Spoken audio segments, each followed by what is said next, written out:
திருச்சிற்றம்பலம். தென்னாடுடைய சிவனை போற்றி, எந்நாட்டவருக்கும் இறைவா போற்றி. அனைவருக்கும் வணக்கம்.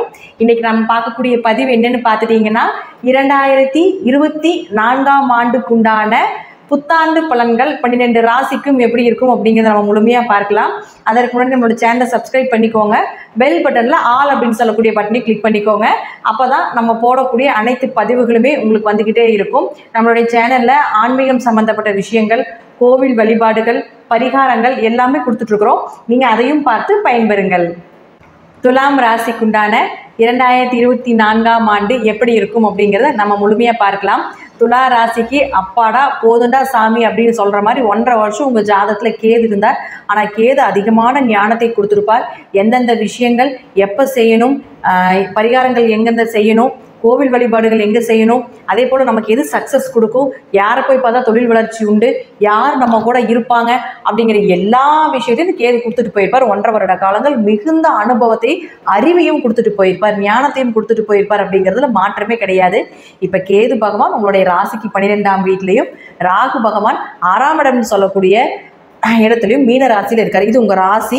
ராகு 6ல் 12ல் கேது இருக்கும் பொழுது மகாலட்சுமி கடாட்சம் அப்படின்னு சொல்லுவோம். இந்த துளாராசிக்காரர்களுக்கு இந்த 1.5 வருட காலங்கள் பார்த்துட்டிங்கன்னா மகாலட்சுமி கடாட்சம் உண்டு. மிகுந்த பயனை அடையக்கூடிய ராசியில் இந்த ரிஷபராசி, அடுத்து துளாராசியும் உண்டு. அதனால துளாராசிக்காரர்கள் சந்தோஷப்பட்டுக்கலாம். இந்த வருடம் முழுவதும் உங்களுக்கு நல்ல பீரியட் அப்படிங்கிறதுல மாற்றமே இல்லை. குரு பகவான் உங்களுடைய ராசியை நேரடியாக பார்த்துட்டு இருக்கிறனால உங்களுக்கு வெளிநாடு, வெளியூர் பயணங்கள், ஒரு நல்ல காரியங்கள், குடும்பத்தில் ஒரு கல்யாணம் பண்ணணும், சுப நிகழ்ச்சிகள் பண்ணணும், குடும்ப தேவைகளை பூர்த்தி பண்ணணும் அப்படின்லாம் நீங்கள் நினச்சிங்கன்னா இந்த ஏப்ரல் மாதத்துக்கு முன்னாடியே அதெல்லாமே பண்ணிடுங்க. ஏன்னா ஏப்ரல் மாதத்துக்கு மேலே குரு பகவான் 8ஆம் வீட்டுக்கு போய் மறைகிறார். அதனால குருவினுடைய பார்வை விலகும். பொதுவாக இந்த துளாராசிக்காரர்களுக்கு குரு மறைகிறது நல்லது தாங்க. 3, 6 கூடையவர் இல்லையா, 3 நாளும் மறைவு ஸ்தானம், 6 நாளும் மறைவு ஸ்தானம். அதே 8ஆம் இடத்துல போய் மறையுது. அப்போ 8ஆம் இடத்தில் குரு மறைந்தால் மிகுந்த லாபங்கள் உண்டு, தன லாபங்கள், திடீர் அதிர்ஷ்டங்களை நிச்சயமாக ஏற்படுத்தி கொடுக்கும். அதனால மாற்றமே இல்லை உங்களுக்கு. ஆனால் சுப நிகழ்ச்சிகள் பண்ணுறது மட்டும் உங்களுக்கு குருவினுடைய பார்வையில் பண்ணும்போது அது நல்ல விஷயங்கள், எந்த தடை தாமதங்கள் இல்லாமல் நடக்கும் அப்படிங்கிறதா இந்த குரு பலன் அப்படின்னு நம்ம சொல்லுவோம். அதனால குருவினுடைய பார்வை ஏப்ரல் மாதம் வரைக்கும் இருக்கிறதுனால சுப நிகழ்ச்சிகள் எல்லாமே ஏப்ரலுக்குள்ள முடிச்சிருங்க. நல்ல விஷயங்கள் எல்லாமே ஏப்ரலுக்கு மேல தொழில் ரீதியாக இது சம்பந்தப்பட்ட குடும்ப வளர்ச்சி சார்ந்த விஷயங்கள் இதுல எல்லாமே நீங்க செய்யும் பொழுது பல மடங்கான வெற்றி அப்படிங்கிறது இந்த துளாராசிக்காரர்களுக்கு ஏற்படும்.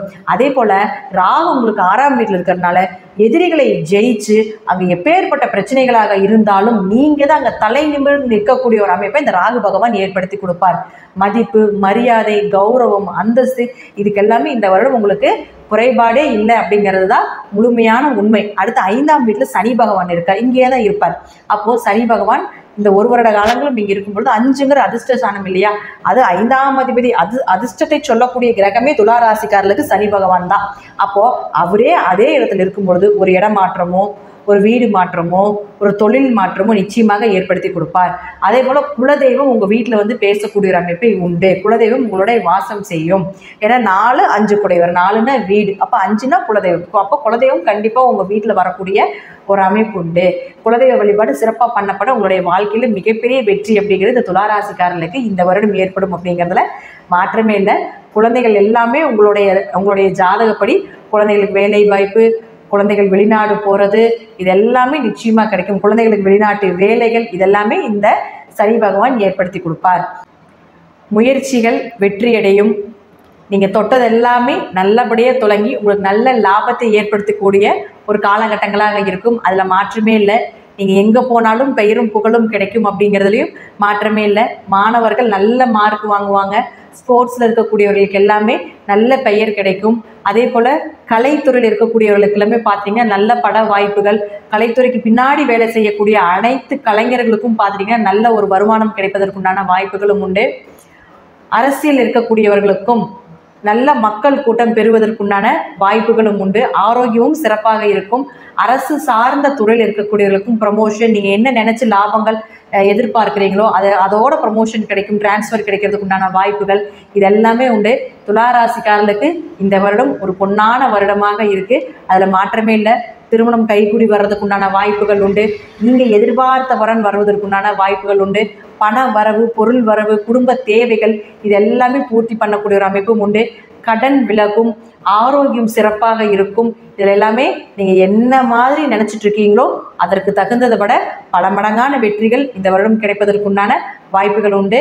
துளாராசிக்காரர்களுக்கு 100க்கு 80லிருந்து 90% நல்ல பலன்கள் உண்டு அப்படிங்கிறதுல மாற்றமே இல்லை. அதற்கு எங்களுடைய வாழ்த்துக்கள். நன்றி. மீண்டும் ஒரு நல்ல பதிவில் சந்திக்கலாம். திருச்சிற்றம்பலம், தில்லையம்பலம், ஸ்ரீ நரசிம்மர் திருவடிகளே சரணம்.